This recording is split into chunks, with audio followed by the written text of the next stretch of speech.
Баршаларыңызға ассалаумағалейкум. Сіздермен Мейірім Қол жобасы. Ал бұл біздің екінші видео отчетымыз. Өткен аптадағы видеодан кейін қорымызға 721 мың сом жиналды. Ал біз ол ақшаға 4 жанұяға арналған, аздап болса да уақытқа жететін азық-түлік жиынтығын алдық. Бұл жиынтықтағы әрбір пакетті мына заттармен толтырдық. 1 флейка жұмыртқа, 5 килограммдық қаптағы ұн, 2 литрлік бөтелкедегі пісте майы, 1 килограмм макарон, 1 килограмм қант, 200 грамм сары май және 2 килограмм күріш. Осылайша біз жинаған әрбір пакет 178 мың сомнан, ал толық азық-түлік болса 712 мың сомға түсті. Қалып қойған 9 мыңды болса келесі аптаның қоры үшін сақтап қойдық. Осылайша біз азық-түлік жиып болғаннан кейін оларды Қызылтау ауылының басшысымен бірге таратуға кеттік. Bir kızının şu kızda kaç boğan, kuyuda kaç boğan bir yetim var. Bir kızının kuyuda boğan yetim var. 3 yetim var boğan. 3 yetim var? O zaman mamam kasanma. Kapayasın mı? Sizler көрсететін деген жаңа жылға келе ма? Мына жігіттер бір атағаны ма деген? Azlıcan көп көресіз енді. Rahmet ballar, aynen. Barbara rahmet. Baktı bu çürüverimde dendem sağ olsun. Rahmet. Aynen, жақсы, aynen, жақсы.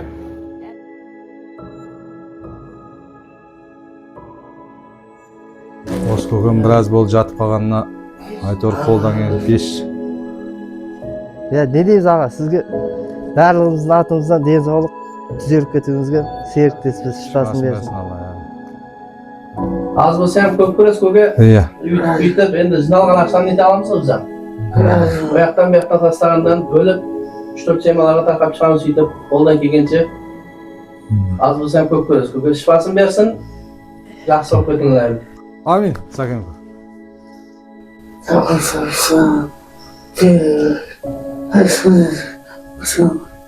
Амин. Тапқандарыңа бәрәка берсін. Мейлі, жақсы отырыңыздар, сау болыңыздар.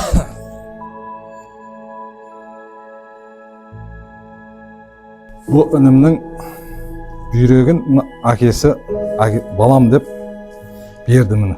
Осы көкеме рахмет. Ағамыз жақсылап Ден сау болсын. Әкелер аз. Иә. Оны Балам деп. bir orıştırıp aytты ғой.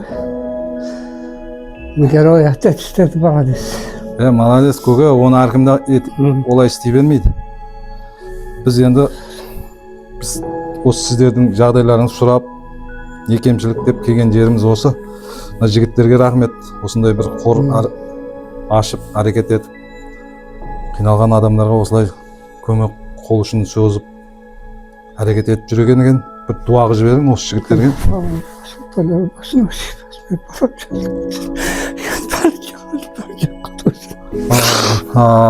Шипасын берсін анам. Жақсы аға.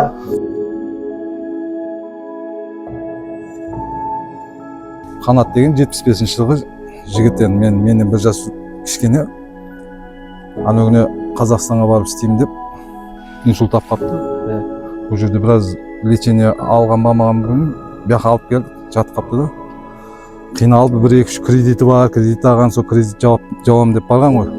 Әйтеуір қайтып келді, бүгін енді кеше больницаға апарамыз деп жатқан еді. Қиналып отырған семьяда, айналайындар. Бүгін барлығы семья больницаға кеткен ғой, барлығы. Азыр қатта қызы енді әйелі соған қарап отырады. Мына қатта қызы ауқатқа барып кеткен де. Не олай тұратылығы тастап кетсің ба? Ке, інім бер ке. Ке. Мына ақыр үйіңе. Ана өзің көтер, сынып қалады. Сындып қоясың сен, сындып қоясың. Қояның, ақыр қояның. Тіпай. Балдарына қой сөмкіні, жақсы. Сіз экранды. Кішкене. Иә, бұлар қандағыма көрек. Айналайындар. Енді бірдеңе болсын деп кеткен ғой. Кеттік бі бүгін онда? Жақсы. Сәлем айтыңдар. Бүгінгі біздің видео отчетымыз осы болды. Кейбір адамдар ақшасын қайда құртуын білмей жүрсе, ал кейбіреулер тіпті нанға да ақша таба алмай отыр. Егер сіздің де қылмақ болған садақаңыз болса, осы жобамызға қосылып, мына карталарға тастауыңызға болады. Қайырымды сіз жасайсыз, ал жеткізуді біз. Келесі сәрсенбіде көріскенше, сау саламат болыңыздар.